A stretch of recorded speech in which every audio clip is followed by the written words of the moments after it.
Hello students, welcome again. आज हम देख रहे हैं नया टॉपिक है हमारा आज प्योरीफिकेशन और रिफाइनिंग ऑफ मेटल्स।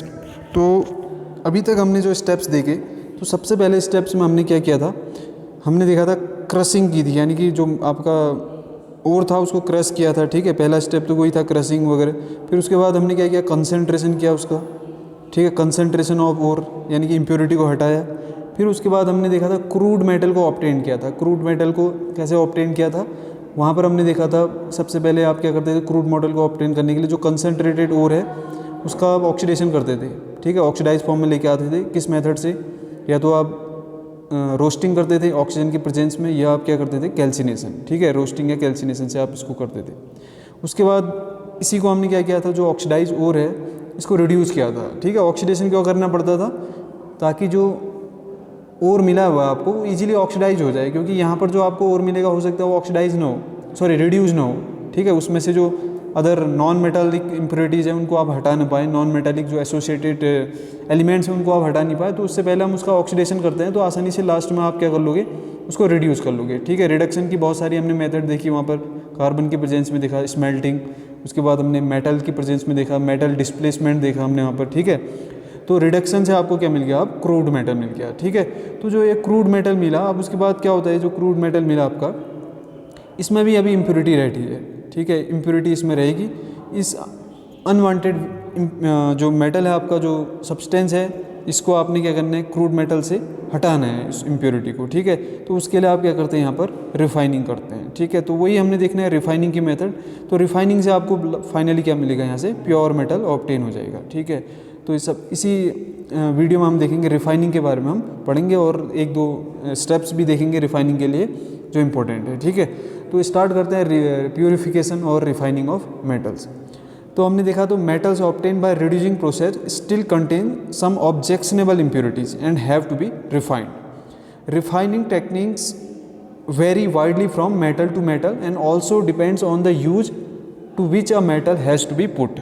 ठीक है, उसकी जो मेथड है वो वेरिएशन होगा, उसमें वो डिपेंड करेगा आप कौन से मेटल को ऑब्टेन कर रहे हैं। ठीक है, तो इसमें सबसे पहला मेथड है लिक्वेशन प्रोसेस। ठीक है, पहला प्रोसेस क्या है, लिक्वेशन प्रोसेस। तो नाम से ही पता चल रहा है लिक्वेशन। लिक्वेशन का मतलब किसी चीज़ को आप लिक्विड बना रहे हैं। तो ये कैसे मेटल्स के लिए यूज होगा, देखो liquation process, which itself is readily fusible. ऐसे मेटल्स के लिए यूज होगा जो आसानी फ्यूजिबल हो जाएं। फ्यूजिबल का मतलब क्या होता है, जो आसानी से किस में आ जाएं, लिक्विड फॉर्म में आ जाएं। ठीक है, लिक्विड फॉर्म में आ जाएं, और जो इम्प्योरिटी है वो सॉलिड फॉर्म में बने रहे, ताकि आप लिक्विड फॉर्म को आप अलग कर सकते हैं, ये आपका प्योर मेटल हो जाएगा, और जो सॉलिड इम्प्योरिटी है वो पीछे छूट जाएगी। ठीक है, तो उसी को हम बोलते हैं इनफ्यूजिबल मेटल। तो हम यहाँ से बोल सकते हैं, melting point of the metal to be purified should be lower than that of each of impurity associated with the metal. जो मेल्टिंग पॉइंट है मेटल का वो लो होना चाहिए in compare to the impurity जो कि उससे एसोसिएट है। ठीक है, तो जो लो मेल्टिंग पॉइंट वाला मेटल है उसका आसानी से क्या हो जाएगा, मेल्ट हो जाएगा, और उसको आप अलग कर सकते हैं, और सॉलिड इम्प्योरिटी पीछे रह जाएगी। तो इसी प्रोसेस को हम बोलते हैं लिक्वेशन प्रोसेस। तो इसके एग्जाम्पल जो जिन मेटल्स के हम इसका यूज़ करते हैं, तो जो लो बॉइलिंग मेटल्स हैं, जिनका मेल्टिंग पॉइंट काफ़ी लो होता है, लो मेल्टिंग मेटल्स, जैसे टीन है, जिंक है। ठीक है, तो टीन और जिंक का प्योरीफिकेशन करते हैं, वहाँ से हम लेड की इम्प्योरिटी को रिमूव कर सकते हैं जिंक एजी एलॉय से। अगर आप जिंक और सिल्वर का एलॉय कहीं पर है, उनमें से लेड की इम्प्योरिटी को रिमूव कर सकते हैं, क्योंकि जिंक और एजी इनका मेल्टिंग पॉइंट लो है, तो और जो लेड है उसका हाई है, तो जिंक एजी मेल्ट हो जाएगा, और लेड जो है आपका वो सॉलिड फॉर्म में बने रहेगा। ठीक है, तो टीन के लिए भी यूज होता है, टीन और जिंक, इनका भी मेल्टिंग पॉइंट काफ़ी कम होता है। ठीक है, इतना आपको क्लियर हुआ होगा लिक्वेशन मेथड। दूसरा है काफ़ी पॉपुलर मेथड है डिस्टिलेशन प्रोसेस।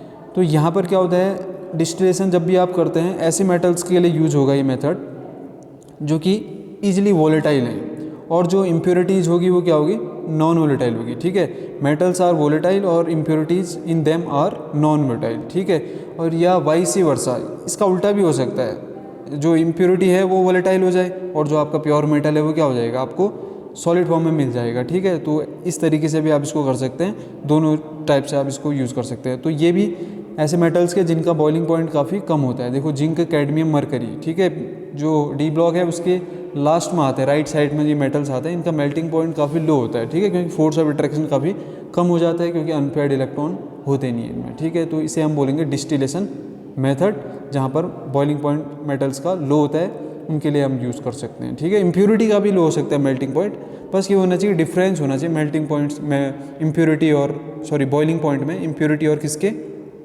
प्योर मेटल्स के, ठीक है। नेक्स्ट मेथड है, काफ़ी इंपॉर्टेंट है, काफ़ी पूछा जाता है इससे, जोन रिफाइनिंग मेथड या फ्रैक्शनल क्रिस्टलाइजेशन मेथड भी इसको बोलते हैं, ठीक है। अब देखो जोन रिफाइनिंग मेथड क्या होता है, इसमें जोन नेम आ रहा है ना, जोन का मतलब क्या होता है, रीजन। तो यहाँ पर 2 रीजन क्रिएट होते हैं, 2 रीजन क्रिएट होने का मतलब ये होता है, एक होता है मेल्ट रीजन, ठीक है, एक होता है मेल्ट रीजन, ठीक है, और मोल्टन रीजन भी बोल सकते हो, और दूसरा होता है सॉलिड रीजन। तो इसमें होता है क्या है ना, कि जो आपका प्योर मेटल है, ठीक है, और ये ऐसे मेटल्स के लिए यूज होता है जिसकी प्योरिटी काफ़ी हाई होनी चाहिए, ठीक है, उसी के लिए हम जोन रिफाइनिंग मेथड का यूज़ करते हैं। जैसे हम देखते हैं सिलिकॉन एंड जर्मेनियम जो सेमीकंडक्टर हैं, इनको काफ़ी प्योर फॉर्म में चाहिए होते हैं ये जब भी यूज़ होते हैं, तो इसके लिए हम जोन रिफाइनिंग का यूज़ कर सकते हैं। तो इसमें होता है क्या है, जो इम्प्योरिटी है, ठीक है, इम्प्योरिटी क्या हो जाती है, वो मेल्ट में चली जाती है, लिक्विड फॉर्म में रह जाती है, और जो आपका मेटल है जो आपने सेपरेट करना है वो क्रिस्टलाइज हो जाएगा, ठीक है। उसे फ्रैक्शनल क्रिस्टलाइज भी बोलते हैं, क्योंकि पहले मेल्ट करते हैं तो क्या होता है, जो सॉलिड है वो उसमें प्योर मेटल होगा, वो क्रिस्टलाइज इजीली हो जाएगा, और जो इम्प्योरिटी है वो मेल्ट में चली जाएगी, यानी कि ये इजीली क्रिस्टलाइज नहीं होगी, ठीक है। तो सॉलिड फॉर्म वाला रीजन जो है, सॉलिड जोन अलग हो जाएगा और मेल्ट जोन अलग हो जाएगा, फिर सॉलिड जोन को यहाँ से आप हटा सकते हैं और ये आपको प्योर मेटल की फॉर्म में मिल जाएगा, ठीक है। डायग्राम से समझते हैं देखो। तो यहाँ पर आप देख रहे हैं, एक आपके पास क्या है, मेटल है, ठीक है, मेटल है जो कि जिसमें क्या होगा, इम्प्योर जर्मेनियम रॉड है, ठीक है, इम्प्योर जर्मेनियम रॉड, यानी कि जर्मेनियम का आप सेपरेशन कर रहे हैं, आपको जर्मेनियम चाहिए जो कि एक सेमीकंडक्टर है। तो यहाँ से आप क्या रखते हैं, सर्कुलर हीटर का यूज़ करते हैं, ठीक है। सर्कुलर हीटर क्या करेगा ना, ये पूरा मूव करता है ऐसे, यहाँ से ये आगे को मूव करते जाएगा सर्कुलर हीटर, ठीक है। तो क्या होगा, देखो यहाँ जैसे जैसे आगे को मूव करेगा तो आगे का टेम्परेचर तो बढ़ते जाएगा, ठीक है, आगे का टेम्परेचर हाई होगा, यहाँ का टेम्परेचर लो होते जाएगा, ठीक है। तो प्योर मेटल इस साइड क्रिस्टलाइज हो जाएगा, ठीक है, और जो इम्प्योरिटी वाला मेल्ट है वो यहाँ मेल्ट किसके साथ रहेगा, जो कि लिक्विड फॉर्म में रहेगा जो मेल्ट है, ठीक है। तो जो क्रिस्टलाइज हो चुका है रीजन, उसको आप यहाँ से काट के अलग कर सकते हैं, ठीक है। तो इसी को हम बोलते हैं जोन रिफाइनिंग मेथड। तो देखो यहाँ पर क्या है, इस रीजन में जो एक्स वाला रीजन है ये क्या है, पूरा रिक्रिस्टलाइज प्योर जर्मेनियम है, ठीक है, और ये आपको हीटर दिखा रखा है, सर्कुलर हीटर। और यहाँ पर आप देख रहे हो डायरेक्शन ऑफ ट्रेवल, ठीक है, direction of travel of heater molten zone and impurity. तो जो मोल्टन जोन है वो इस रीजन में रहेगा और उसके साथ क्या भी रहेगा, इम्प्योरिटी रहेगा, ठीक है। तो इसी को हम बोलते हैं जोन रिफाइनिंग मेथड। इसका यूज़ किसके लिए करते हैं, सिलिकॉन जर्मेनियम, ठीक है, जो कि आप हाईली प्योर चाहिए होते हैं, ठीक है। तो 2 ही मेथड अब आज हम कर रहे हैं, नेक्स्ट वीडियो में हम अगले मेथड्स को देखेंगे। फिलहाल यहीं पर हम रोक रहे हैं। Till then thank you for watching, God bless you all.